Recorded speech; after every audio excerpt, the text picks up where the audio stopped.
ஒரு நிமிஷம் கூட தாமதிக்க கூடாது, உடனடியா JCB எடுத்துட்டு வாங்கன்னு அதிரடி ஆக்ஷன் எடுத்த வனத்துறையினர்.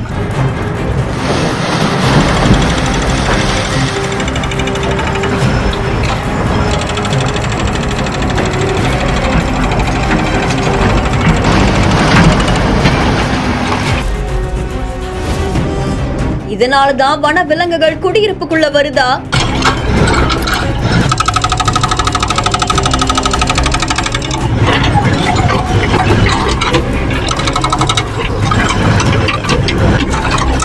இது பொதுமக்களுக்கும் வன விலங்குகளுக்கும் சொந்தமானது.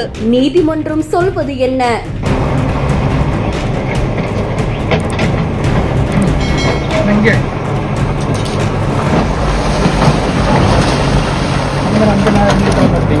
திண்டுக்கல் மாவட்டம் ஆத்தூர் தொகுதிக்குட்பட்ட மேற்கு தொடர்ச்சி மலை அடிவாரத்தில் இருக்கக்கூடிய கன்னிவாடி வனசரகத்துக்குட்பட்ட பண்ணை கோம்பை, அதுக்கப்புறமா பச்சைமலை போகக்கூடிய வழியில விவசாயியான குணசீலன் அப்படின்றவங்க 100 ஏக்கர் நிலத்தை வச்சிருக்காங்களாமா. அது மட்டும் இல்லாம வனத்துறைக்குட்பட்ட நிலத்தையும் ஆக்கிரமிச்சதா சொல்லப்படுது. இது தொடர்பாக இருக்கக்கூடிய பொதுமக்கள் உடனடியா வனசரகத்துக்கு புகார் தெரிவிச்சிருக்காங்க. புகாரின் அடிப்படையில் அதிகாரிகளும் அந்த இடத்துக்கு வந்திருக்காங்க.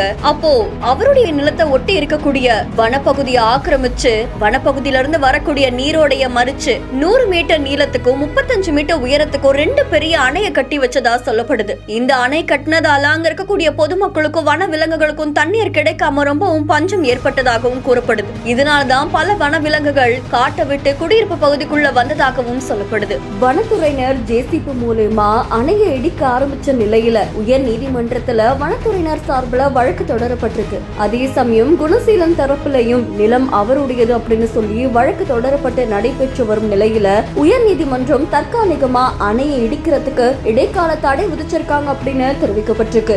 ஆனா உடனடியா தண்ணீர் திறந்து விடப்பட வேண்டும் அப்படின்னு உத்தரவு பிறப்பித்துள்ளதாகவும் தெரிவிக்கப்பட்டிருக்கு.